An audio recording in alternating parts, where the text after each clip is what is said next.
Whoa, that's a big question. Anurag says, I have more than one question. I think there are three here. I've taken two. So I came across two statements. First, some Chinese sources have mentioned that Lalitaditya the Great was their vassal, the Tang Empire's vassal. Second is that some sources have mentioned that the Kshatriya Rajput ruler Bapar Rawal was a vassal of Lalitaditya Muktapida and fought against the Arabs on his behalf. I don't know how authentic these statements are. Could you throw some light on these remarks? So it is known that the Tang Empire claimed that Lalitaditya Muktapida was their vassal. That's what they claimed. Well, the Chinese claimed that everybody was their vassal and that they were the center of the universe. That's what they claimed. It doesn't mean it's facts. The Chinese, the Tang dynasty, the Tang Empire also called India Tianju, which means the center of heaven. And at that time, the greatest emperor in India was Lalitaditya Muktapida. He conquered most likely much of Central Asia and Sindh and much of India as well. So he had an enormous empire that would rival that of Kanishka the Great. So such an emperor would not be the vassal of the Tang. There certainly would have been diplomatic relations and so on. And maybe the Tang liked to embellish facts in their own historical records. It doesn't mean that these claims have any significant basis in reality.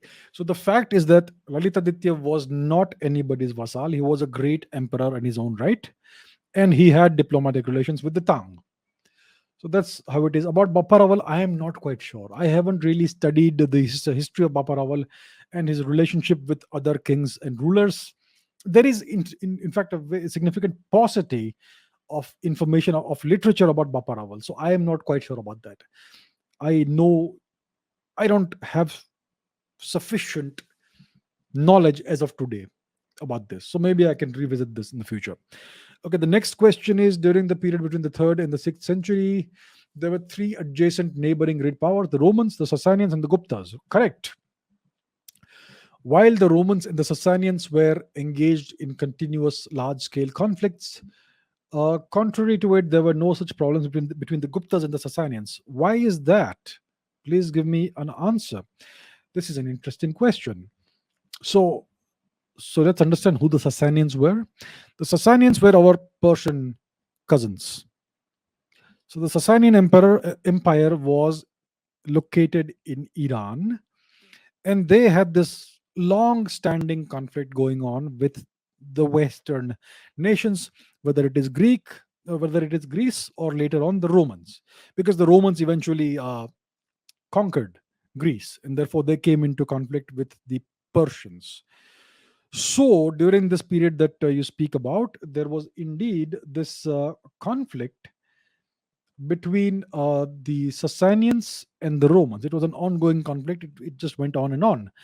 And it's curious, it's quite curious that there was no significant conflict at any period in time between India and Persia, whether it is during the Hakshamanish Empire, Achaemenid Empire, or the Sasanian period, or whatever, right? It's only after the Islamization of Iran that the relations deteriorated between India and Iran, and you had conflicts later on. So I am not quite sure why it is the case. Maybe it is this cultural and ethnic affinity that India and Persia had in the old days that prevented any such escalation, or any such incident or conflict. Because it's true, the Persians always concentrated on expanding westwards and entering into conflict with Western cultures, the Greeks and the Romans. They never ever had any significant conflict with Indians, ever. It is known that Darius claimed that he had some part of Western India as part of his empire. So that would probably be parts of Balochistan or some parts of Afghanistan, because Afghanistan, Gandhar, has historically always been part of India and so on. But there was never any conflict between India and Iran on any substantial scale.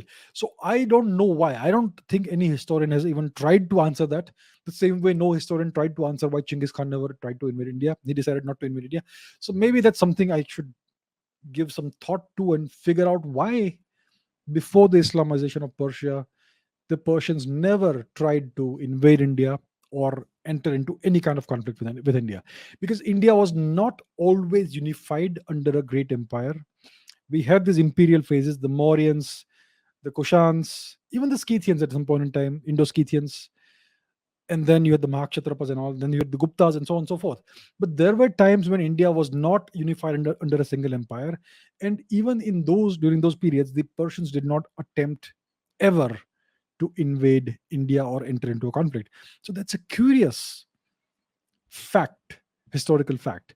So Anurag, thank you for asking this question. It is something I need to think more about, and maybe I will make a video about that in the future.